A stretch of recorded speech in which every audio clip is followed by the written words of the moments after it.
El día de hoy en la ciudad de Cuenca con la coordinación y el apoyo de la Cámara de Comercio Ecuatoriano-Americana se dará un seminario sobre reformas tributarias, reglas para el sector empresarial. Se analizarán los principales cambios en materia tributaria que se están motivando justamente por el presidente de la República a través de sus decretos económico urgentes que se encuentran a nivel de la Asamblea en debate, discusión, y pronto tendrá que decidirse sobre este tema, pues por el Ministerio de la Ley podría ingresar de otra manera el decreto tal como lo presentó el presidente el próximo 12 de febrero. En nuestros estudios recibimos a uno de los expositores del día de hoy, el abogado Alfonso Ríos, experto en Derecho Constitucional con una larga trayectoria y especialización en el tema, un conocedor también del tema tributario. Como ha visto, abogado Ríos, lo que se aprobó el día de ayer en la Asamblea Nacional, hemos dado a conocer ya algunos de los puntos que se aprobaron, entre ellos está el de mantener la fórmula mixta de elevación del IVA, quizá es la medida más fuerte que se propone. Hasta un 13% se elevaría en forma permanente y hasta un 15% se dice en forma temporal, pero cubriría los ejercicios fiscales del 2025 y 2026, razón por la cual de temporal tiene poco. ¿Cómo ve esta medida? De acuerdo. Bueno, hay definitivamente dos posiciones respecto de eso. Una posición que claramente, como lo vimos de hecho en el clip, se siente bastante apretada por el alza del IVA y que, como usted indica, pues no lo ve como tan temporal. Y otra posición que en cambio comprende que el Ecuador en algún momento tocó fondo y que también hay un déficit fiscal, hay un hueco bastante grande para el Estado y que de alguna forma se tiene que solventar. Ahora, el punto es de que las personas definitivamente sienten que siempre que hay esto se va al bolsillo de los contribuyentes, como las conocidas contribuciones. Y pues el punto para el Estado, y que no es nada nuevo lo que voy a decir, es de que el Estado, el gobierno que esté, pueda administrar debidamente sus costos, sus gastos, y en función de eso, ¿sí?, el dinero que ya recaba de los contribuyentes poderlo invertir debidamente y no necesariamente que cada vez que haya una emergencia o un hueco salga una nueva directamente, que no se diluya en corrupción como ha sucedido en otras ocasiones. Exacto.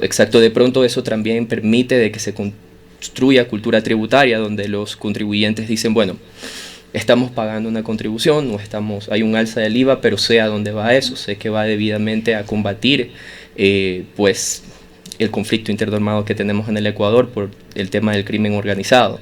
Entonces, sí es importante que se tenga en cuenta de que no hay el dinero y que definitivamente el gobierno lo necesita para solventar este punto. O sea, ya es una realidad del Ecuador. El punto es de que no se continúe con gobiernos posteriores con la misma fórmula de otra emergencia, otra contribución, otra emergencia, subir los impuestos. Para abogado, muy buenos días, gracias por acompañarnos. Pues uno de los debates que se ha dado en torno a este incremento al impuesto al valor agregado de 3 puntos es si estos recursos adicionales que se recaudarían tienen que ir únicamente a lo que es el combate al conflicto armado interno, es el combate al narcoterrorismo, o es una decisión del presidente de la República, del Ejecutivo, de destinar esos recursos a donde él quiera, porque se decía, no, es que estos recursos no van a ir al conflicto armado, van a ir a reducir la brecha fiscal, a pagar salarios. Coméntenos si estos recursos son decisión exclusiva, abierta del presidente, que pueden destinarse a lo que él considere, o se debe realmente establecer una figura que diga que estos recursos van a ir únicamente al combate del conflicto. Claro, definitivamente hay esta problemática también de si sabemos que esos recursos van a inyectarse directamente al combate del crimen organizado, pero hay que tener en cuenta que en definitiva hay varios huecos en la caja fiscal, ¿no? Entonces hay que pagar las remuneraciones, como bien lo dijo, también hay a los gas, a los proveedores. Así es, ya que todos los años el Ecuador se retrasa por 1.200 millones de dólares. Entonces, al final no va a poder el presidente solamente tomar eso y enviarlo para el Ejército o la Policía Nacional. Va a destinar alguno de esos recursos, pero el Estado también tiene que continuar fluyendo. ¿no? Y para eso tiene que solventar estas deudas. Claro, pero la pregunta es si está realmente a discreción del presidente la utilización de esos recursos.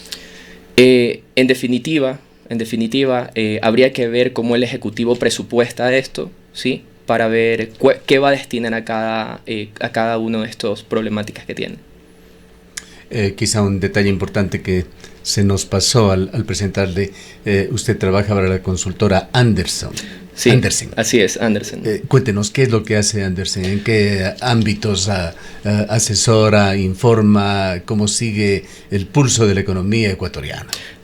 Exacto, perfecto. Bueno, nosotros somos una firma en el Ecuador que tenemos más de 100 personas en Guayaquil, tenemos sede en Quito, tenemos sede ahora en Cuenca recientemente, y justo los tres pues gerentes de la firma que vamos a hacer las exposiciones dentro del conversatorio muestran cómo la firma está estructurada estratégicamente. Yo, por ejemplo, soy el gerente de patrocinio, yo me dedico a representar a las empresas dentro de los litigios. El gerente legal, en otras palabras. El gerente legal, en otras palabras. Noemí Ceballos, que es la gerente de consultoría, ella en cambio hace un trabajo preventivo para las compañías. A veces ellos lo que requieren es informes muy estructurados para tomar decisiones financieras en función de estas modificaciones que se dan. Y también, pues, Vicente Pazmiño, que se dedica al tema de impuestos. Los tres estarán en la sesión de hoy. Los tres estaremos en la sesión. Con este bagaje de conocimiento que representa la firma de la cual usted es parte, tratemos de quedar en algo claro. Pues aquí, de acuerdo a la posición que se tiene, se le califica al IVA como un impuesto progresivo, otros lo califican como regresivo. Nosotros, hasta donde conocemos modestamente, no somos ni de lejos expertos en el tema, pero es uno de los impuestos más regresivos que existe. ¿Cuál es su posición? O sea, su análisis. En la teoría definitivamente se lo entiende como un impuesto progresivo. Progresivo. Sí. Y también es un impuesto indirecto porque en definitiva va agravando en cada cadena de valor hasta que el consumidor final lo asume, ¿sí? Y pues ese sería ¿Por qué sería considerado progresivo el IVA? Porque es un impuesto que definitivamente tiene el presidente de la República ya en este momento, de acuerdo con lo que establece la normativa, de poder modificar la tarifa en función de decretos. Entonces, sí, pero me refiero más bien en los efectos que causa sobre la población. La Constitución ecuatoriana, hasta donde nosotros conocemos, de alguna manera incentiva la imposición de impuestos cuando se lo tiene que hacer, pero que sean progresivos, es decir, que afecten en mayor medida a los sectores altos socioeconómicos, a los segmentos más altos de la economía ecuatoriana y menos a los más pobres, y se lo considera como regresivo cuando hace lo contrario. A eso me refiero. De acuerdo, entiendo. Claro, el principio de progresividad en los tributos, en efecto, establece que el tributo debe estar medido y ajustado en función de que, de cierta forma, quien más tiene, más paga. Exactamente. Pero al fin y al desde cabo... Desde este punto de vista, ¿cómo lo considera usted? Desde el punto de vista sí lo considero todavía progresivo, porque se trata de que quien más puede adquirir puede solventar ese impuesto. Claro, ahora, esto en cantidad absoluta, pero en proporción a la economía de cada persona el efecto sería lo contrario. Es que en teoría ese es el punto, porque se entiende que hay ciertos tipos de insumos que están grabados con tarifa cero precisamente para que no haya ese impacto. Pero al final eso también es como está establecido en la ley, porque incluso ciertos insumos que estén grabados con tarifa cero, el impuesto que se va recaudando en cada medida va incrementando el valor o el costo del producto. Así que si no se paga un IVA para el consumidor final, eso va a estar implícito dentro del producto. Ya. En todo caso, ¿cómo ve usted la medida? ¿Cómo lo califica, ya haciendo un juicio de valor, esta decisión de subir el IVA en teoría a 13%, pero en realidad va a ser al 15% hasta el 2026? Bueno, el presidente está definitivamente con necesidad de poder tener ciertos tipos de flujos para poder solventar y continuar con el manejo y la administración del Estado. ¿Es eso o también pueden ser las contribuciones, ¿no? Y pues está tratando el presidente de sacar los ingresos de donde puede. ¿La opinión suya? ¿Juicio de valor? Bueno, mi juicio de valor es que no tiene otra opción. política, porque quizás uno de los temas que ha venido discutiéndose también es que al ser considerado regresivo, digamos, por algunos sectores, quienes menos tienen en una situación de crisis económica, en una situación de desempleo, solamente 3 personas tienen empleo pleno aquí en el país, 3 de 10, esta recaudación que prevé el gobierno nacional podría no cumplirse. Se ha hecho alguna comparación con lo que fue el incremento del IVA cuando se dio el terremoto en Manabí, y realmente tampoco las expectativas fueron las que se esperaron, y quizás esa recaudación va a ser mínima porque reduce el consumo. La gente que no tiene recursos va a quitar de su lista cosas que pueda considerar poco necesarias o que pueden estar fuera de sus compras cada mes. De acuerdo, el presidente definitivamente, o bueno, dentro de lo que se considera que se va a recaudar con el IVA con respecto a esta, es pues algo así como 900 mil millones de dólares. Y pues al final eso también nuevamente depende de cómo el gobierno utiliza este impuesto una vez que lo recauda, ¿no? Porque ahí es donde se encontró la sociedad con una falta de confianza en los gobiernos de cómo fue utilizado esto cuando sucedió, por ejemplo, con el terremoto, cómo se utilizaron los valores que se recaudaron con el impuesto. Ahora, en otros aspectos de lo que fue aprobado ayer en la comisión de la Asamblea para llevar el proyecto al Pleno, se acoge esta propuesta de un impuesto retroactivo para el ejercicio económico del 2022 para bancos y para cooperativas. ¿Cómo mira usted esto cuando aquí en Ecuador se ha hablado mucho del tema de seguridad jurídica, de la falta de seguridad jurídica en Ecuador? Ejercicios ya cerrados, para utilizar un término común, oleados y santificados, sobre los cuales, en este caso, bancos y cooperativas van a tener que pagar impuestos y bastante onerosos. Claro, es una medida muy de técnica jurídica, ¿no? Porque en realidad se entiende que hay una nueva contribución, pero que se está calculando en función de la utilidad neta de los bancos y las cooperativas del ejercicio económico 2022. Entonces, en el papel es un nuevo impuesto, ¿sí? Además, aparte de que se le llame contribución, pero al fin y al cabo la base está calculada en función de un ejercicio económico que ya pasó.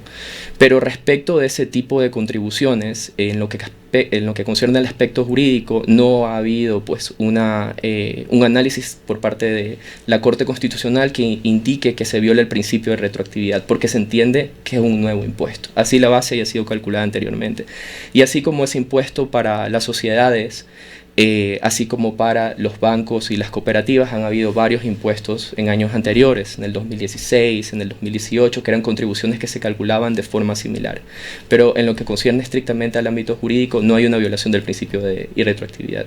Y quizás se podría hacer también un análisis ahí, porque esto es algo que también genera dudas. ¿Es un impuesto? ¿Esto lo puede decidir solamente el presidente de la República o efectivamente los asambleístas y las asambleístas pueden incorporarlo en la propuesta? Porque la decisión de las reformas tributarias o de implementación de impuestos conocemos que es exclusiva del Ejecutivo, en este caso del presidente. Muchos sectores dicen que no, los asambleístas, ¿cómo es que están proponiendo esto si no está en sus manos? De acuerdo, ahí también hay dos campos. El texto específico de la Constitución establece que estos proyectos de ley que tienen que ver con la creación de impuestos se hacen por iniciativa del presidente y habla de crear, modificar o extinguir impuestos. Entonces la palabra creación implica que le da al presidente la posibilidad de que introduzca este nuevo impuesto, así haya sido, pues, tenga que ser debatido por la Asamblea.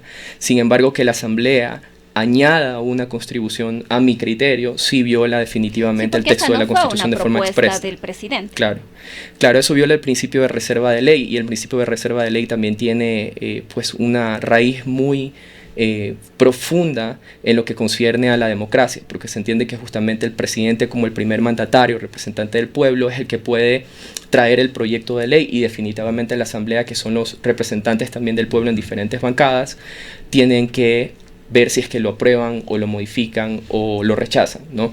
Pero al final lo que se estaría haciendo es violando esta estructura básica de cómo nos organizamos y cómo nos organizamos para crear impuestos. Cuantitativamente, ¿cuánto significaría esto dentro de este afán de financiamiento que tiene el régimen?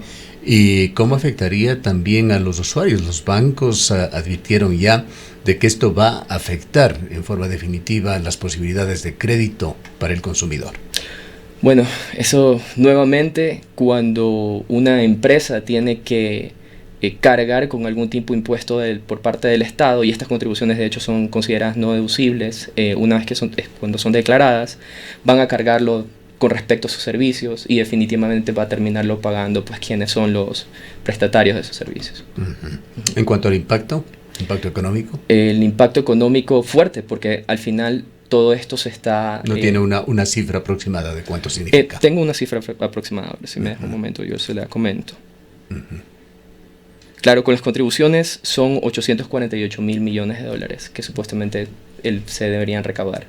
Ya, esto por concepto de ¿cuáles de las medidas? De las contribuciones. Por ejemplo, tenemos que respecto de, con el ISD serían 670.000 millones de dólares, exacto, con el IVA serían 1.300 millones de dólares, con la autorretención que se le va a hacer a los grandes contribuyentes serían 1.300 millones de dólares, con las contribuciones temporales 848.000 millones de dólares y con la remisión 960.000 millones de dólares. Un total de la recaudación serían 5.000 millones de dólares. Ya, el impuesto a la salida de divisas, ¿qué tan conveniente ve usted? Se venía con la tendencia, fue una oferta electoral del expresidente Guillermo Lasso de eliminar ese impuesto y ahora se lo reactiva. Y se lo reactiva en la propuesta aprobada el día de ayer a su valor máximo histórico del 5%, mientras los industriales aquí en la ciudad de Cuenca protestan y lo hacen a nivel del país, señalando que encarece todas las actividades productivas.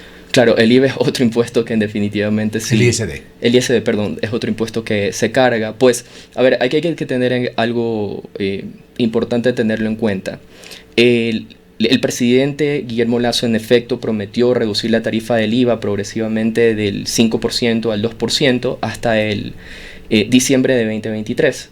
Y se modificó... Bueno, él prometió desaparecer ese impuesto. Luego lo extendió con decreto. Así es. Sí. Y pues el presidente actualmente ha aumentado la tarifa al 3.48%. Pero ha habido una declaratoria de inconstitucionalidad de la Ley Orgánica de Fomento Ambiental. En esa ley es donde se estableció que el techo del IVA es el 5%. Entonces, ¿qué sucede? Que el ISD es del 5%. ¿Qué sucede? Que la Corte Constitucional en su momento, cuando declaró la inconstitucionalidad de esa ley, estableció que los efectos de esa ley se iban a extender hasta diciembre de 2023 y actualmente hizo una aclaración de que se extienden hasta diciembre de 2024. Entonces, si es que a enero de 2025 el presidente de la República a través de una ley no pone un techo adicional, el techo no va a ser del 5%, sino que va a regresar al 2% que estaba en la ley anterior de esa ley que fue reformada. Entonces, el presidente tiene en este momento la potestad, pero también está corriendo el tiempo en contra para que él pueda poner el techo y en definitiva quede con un 5%. Y este tema del techo del ISD no está contemplado en las leyes que estamos analizando el día de hoy. Ahora, hay otros aspectos de esta propuesta de la Asamblea. Algunos no fueron acogidos, entre ellos estaba una propuesta sumamente polémica de contribuciones directas de los ecuatorianos por 1 mes, 2 meses, 3 meses, etcétera, para todos aquellos que ganen más de $1,000. Esto fue rechazado por la comisión y nadie explica cómo es que llegó hasta este punto. Pues ayer fue considerado como una posibilidad. ¿Cómo miraba en todo caso usted esta alternativa que se la trató y se rechazó el día de ayer? Fatal, ¿no? Hablando acerca del impacto que tiene tanto en las sociedades, así como esta contribución específica que era para personas que estaban pues bajo relación de dependencia o personas que prestaban servicios profesionales y ganaban más de $1,000, tenían que hacer la contribución. En definitiva es como trabajar con un socio, ¿sí? Porque gran parte de lo que se está recaudando, además del impuesto a la renta, hay también el valor de la contribución. Y pues se regresa al tema de la cultura tributaria, porque si yo estoy pagando esta contribución, con todo gusto, como una persona natural la pagaría, sabiendo que el dinero está destinado a lo que se indica que para lo cual va a ser utilizado. Sin embargo, más allá de quién sea el presidente en este momento, a través de los años no se ha mostrado, como usted dice, ni seguridad jurídica, ni que el uso de esos recursos han sido de la forma más óptima, de tal manera de que no haya una polémica respecto de esta contribución, sino que seamos o gocemos de las prestaciones que el Estado indica que nos va a dar por esta recaudación. Quizá una pregunta final, abogado Ríos. Ustedes que están nuevamente, reitero, con este termómetro para interpretar las cosas y asesorar a sus clientes, dar juicios de valor que son acogidos por empresarios, por agentes financieros de Ecuador. ¿Cómo está la situación de Ecuador? El riesgo país bajó a 1.700 puntos. ¿Es esto algo sostenible? Sigue muy alto como para que Ecuador pueda favorecerse de créditos de los multilaterales en buenas condiciones. Pero, ¿cuál es la opinión en cuanto a cómo han evolucionado las cosas hasta el momento?